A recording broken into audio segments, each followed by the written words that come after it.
नमस्कार मित्रों, मैं आचार्य देवेश कुमार ठाकुर आपको आपके अपने चैनल एस्ट्रोलॉजी स्टार्ट्स में फिर से एक बार स्वागत करता हूं।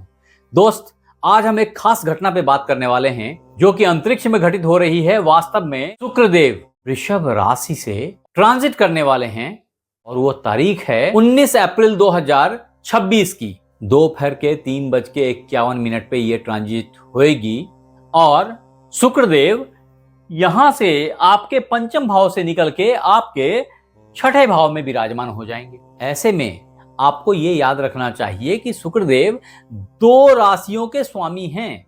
एक तो वृषभ जहां ये खुद बैठ गए अभी, और दूसरा तुला जो कि आपके एकादश भाव में है। ऐसे में सिर्फ एकादश भाव नहीं, वास्तव में आपका छठा भाव भी एक्टिवेट हो रहा है। ये एक ऐसा टाइम फ्रेम है और अगर गौर करके देखें तो आपको पता चलेगा कि शुक्रदेव जो कि पुरुष जातकों में स्त्री का प्रतिनिधित्व करते हैं, लाइफ पार्टनर का प्रतिनिधित्व करते हैं, वो वास्तव में धन के भी कारक हैं और बहुत साफ सफाई पसंद हैं। सुगंधित तेल ही नहीं बल्कि पेट्रोलियम प्रोडक्ट्स भी इन्हीं के कारकत्व के अंदर आती है। सारे परफ्यूम्स इनके रिप्रेजेंटेशन में हैं। उतना ही नहीं, शुक्रदेव सौम्यता के ग्रह हैं, स्निग्धता के ग्रह हैं। अतः गाय घी, भैंस घी, ये सब भी इन्हीं के कंट्रोल में है। दूध से बने तस्मई, चीनी, आपके सिल्क के कपड़े, क्रीम कलर के कपड़े, ये सारा ही इनके अधीन है। संग ही जितने ब्रांडेड प्रोडक्ट्स आप देखते हैं वो सारी लग्जरीज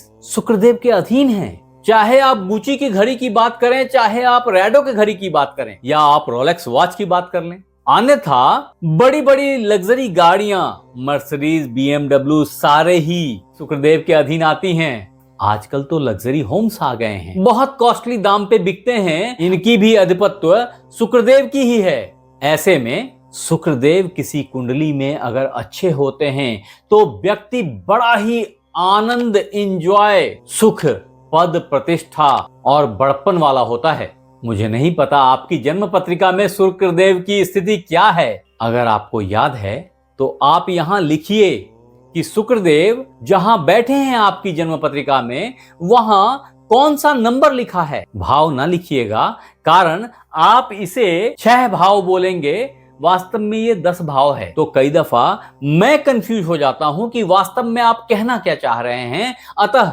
हमें तो अभी पता है कि हमारी बातचीत धनु राशि अथवा धनु लग्न के तहत हो रही है। और ऐसे में अगर आप लिखते हैं कि हमारे शुक्र कन्या राशि में विराजमान हैं, तो हमें पता चल जाता है कि ये आपके दसम भाव में विराजमान हैं, यहाँ पे विराजमान है। हालांकि ये याद रखने वाली बात है कि वहां पे शुक्र नीच के हो जाते हैं। अगर आप यहां लिख पाए और मेरे पास कुछ वक्त रहा तो शायद मैं कुछ जवाब दे पाऊं। अब दोस्त, ये याद रखने की बात है कि शुक्रदेव आपकी जन्म कुंडली में, जो धनु राशि की कुंडली है, सैजिटेरियस ज़ोडिएक साइन की नेटल चार्ट है, इसमें ये षष्ठेश लाभेश हुआ करते हैं। जो कि जहां षष्ठेश होने का मतलब आपके लिए नए नए जॉब की अपॉर्चुनिटीज, आपके ऊपर कार्य की दायित्व, आपके साथ होने वाली कॉम्पिटिशन, चाहे आप ले लें चाहे आप दे दें कॉम्पिटिशन, इट ऑल डिपेंड्स, आपके सबऑर्डिनेट्स, आपकी डेली दिनचर्या, आपके कर्ज और बीमारियां, ये सब कुछ छठे भाव से देखा जाता है। और यहां बैठे शुक्रदेव अपने ही इस छठे भाव को एक्टिवेट कर देंगे। डेट्स मैंने बता दिया कि आपको इनकी अच्छाइयां प्राप्त हो रही हैं या इनकी बुराइयां प्राप्त हो रही हैं। अगर बुराइयां प्राप्त हो रही हैं तो इसका मतलब है आपके जन्म पत्रिका में ये शुक्रदेव खराब बैठे हुए हैं। उतना ही नहीं है, वास्तव में शुक्रदेव जो आपके लाभ भाव के भी लॉर्ड हैं, लाभ भाव से संबंधित इफेक्ट भी अभी देना शुरू कर देंगे। यहां ये याद रखने वाली बात है कि लाभ भाव का इफेक्ट अति शुभ होता है और लाभ ही होता है।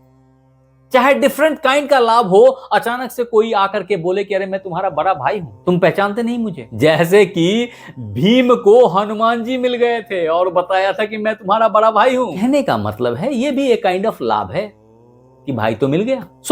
डिफरेंट काइंड ऑफ बेनिफिट्स के दरवाजे अभी आपके लिए खुल जाएंगे। उतना ही नहीं है, आपकी विश फुलफिलमेंट ओपन हो जाएगी, आपकी विजुअलाइजेशन को एक नया किक मिलेगा। जो चाहेंगे वो प्राप्त कर लेंगे, थोड़ी सी एफर्ट डाली तो।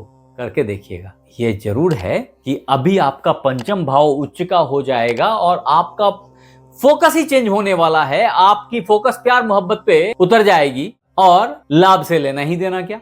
इस तरह की थॉट भी हो सकती है आपकी, लेकिन ये वो काल है जब आपको पुण्य से धन की प्राप्ति हो जाएगी, बहुत कुछ की प्राप्ति हो जाएगी, ऐसी मेरी मान्यता है। अगर आप वास्तव में एक अच्छे जॉब के लिए बहुत दिन से परेशान थे तो लीजिए वक्त आ गया। फिर भी दोस्त, अगर आप लगातार ट्राई कर रहे हैं और आपको सफलता नहीं मिल रही तो मैं आपको कुछ रामबाण उपाय बता रहा हूं, जिसमें पहला उपाय है कि ललिता सहस्त्र नाम का पाठ नित्य एक बार किसी भी शुक्रवार से करना स्टार्ट कर दीजिए। आपके लिए जो दूसरा उपाय है वो गाय को हरा चारा खिलाइए। आपके लिए जो तीसरा उपाय है वो एक अच्छी स्फटिक की माला गले में धारण कीजिए। ऐसा करने से भी आप बहुत सारे प्रॉब्लम से बच के निकल जाएंगे, कर्ज के मार से बाहर हो जाएंगे और स्वास्थ्य संबंधी परेशानियां भी जल्दी ही पीछा छोड़ देंगी। आप हमें जरूर बताइए कि ये वीडियो आपको कैसा लगा, और अगर अच्छा लगा तो इसे लाइक कीजिए, सब्सक्राइब कीजिए, शेयर कीजिए, और अगर आपने बेल बटन को नहीं दबाया है तो जरूर से दबा के रख लीजिए ताकि मेरी हर नई वीडियो इंस्टेंटली आप तक पहुंच जाए। और अगर ये वीडियो आप फेसबुक पे देख रहे हैं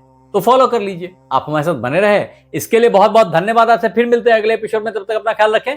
राधे राधे।